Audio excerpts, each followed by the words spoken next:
Do you know what's truly terrifying when you're lost at sea? It's not the sharks, it's not the storms, it's the silence, the kind that slowly drives your mind insane. That's the moment your own brain starts to turn against you. This video will show you how to stay sane when everything around you falls apart. The man in this story did it for 438 days. His name is José Alvarenga, a Salvadoran fisherman who'd spent years working the Pacific coast of Mexico. On the 17th of November, 2012, he left the fishing village of Costa Azul for what should have been the simplest trip of his life, a 30-hour run for shark, marlin, and sailfish. His usual fishing partner couldn't make it, so he brought along someone younger instead, Ezequiel Córdoba, 22 years old, a man he barely knew. Neither of them knew this would be the last time one of them ever set foot on land. A storm rolled in, and it didn't pass in a few hours the way storms usually do. It lasted 5 straight days. To keep the boat light enough to handle the swell, they were forced to dump nearly 500 kilograms of fish overboard the entire catch, thrown away in minutes. Then the engine died. The radio went dead. No oars, no sail, no lights, no anchor. Back home, the boat's owner organized a search.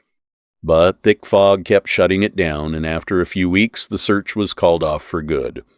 As far as the world was concerned, both men were already dead. Ask yourself this: what do you do once you know that nobody on earth is still looking for you? The first days were just hunger and fear. But slowly, Alvarenga, the more experienced of the two, started figuring out how to stay alive. With his bare hands, a knife, sometimes a machete, he learned to catch fish right off the side of the boat. Raw fish became their only real source of protein. When seabirds landed on the boat to rest, he caught them and kept them alive as a kind of food reserve for the days nothing else turned up. Sea turtles were bigger and lasted longer, but wrestling one onto the boat was its own brutal fight every time. Drinking water was the real obsession. Every rainfall was treated like a gift they caught, every drop with whatever they had in their hands. But out there, entire stretches of blazing days would pass without a single drop falling. When the water ran out completely, Alvarenga was forced to drink his own urine just to keep going. About 2 months into the drift, Córdoba's body started turning on him. He hadn't grown up eating raw food the way Alvarenga had. He got sick. And then he simply stopped eating no matter how much Alvarenga begged him to. If this story has you holding your breath, hit subscribe right now because what's coming next is heavier. Before he died, Córdoba asked Alvarenga for exactly 2 things. 1, never eat his body. 2, if Alvarenga survived, find his mother back in Mexico and tell her that her son had thought of her until the very end. Ezequiel Córdoba died in the middle of the ocean with no one to witness it except his only companion. And here's the part most people never hear. Alvarenga couldn't let go right away.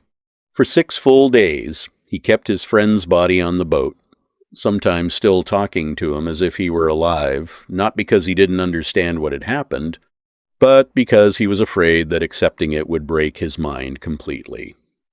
On the 6th day, he finally forced himself to push the body into the sea.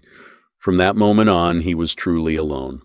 There were moments when the idea of ending it all crossed his mind. He later said his faith was what held him back. He chose to pray instead of giving up. Several times he saw massive cargo ships pass in the distance. There was no way to signal them. Every single time, hope rose for a few minutes, then collapsed all over again. With no calendar and no phone, he started tracking time the only way he could by counting the phases of the moon. It was the one thing keeping him from losing his grip on time entirely. By the 15th lunar cycle, meaning more than a year had passed, he spotted a small shape on the horizon. Not another ship set up to disappoint him again. Actual land. On the 30th of January 2014, he abandoned the boat that had been his entire world for 438 days and swam toward a small, desolate island called Tile, part of the Marshall Islands. Two local residents, Emi Libokmedo and Russell Laikidrick, stepped out of a beach house and froze at what they saw. A naked man, knife in hand, shouting in a language they didn't recognize. It was José Alvarenga alive after 438 days. At the hospital in Majuro, doctors couldn't believe what they were looking at. No sun damage to the skin, no kidney failure, no heart problems, just a mild case of anemia, barely a scratch, considering everything his body had been through. After 11 days of treatment, he was healthy enough to fly home to El Salvador and reunite with his family. And he kept his promise. He went back to Mexico to find Córdoba's mother and pass on his friend's final words. She later told reporters that she didn't blame him at all. This is where the story should have ended. A man who kept his word to a friend who didn't make it. But it didn't end there. A year later, shortly after a book about his ordeal was published, Córdoba's family sued Alvarenga for $1 million, claiming he had actually eaten his friend's body to survive, not put it in the sea, as he'd always said. The man who promised his dying friend, with almost his last breath, that he would never eat his body, was now being accused by that same friend's family of doing exactly that. No evidence was ever produced. His lawyer denied the allegation entirely. So here's the question we're sitting with. Is a promise kept for 438 days at sea enough to survive an accusation made on dry land?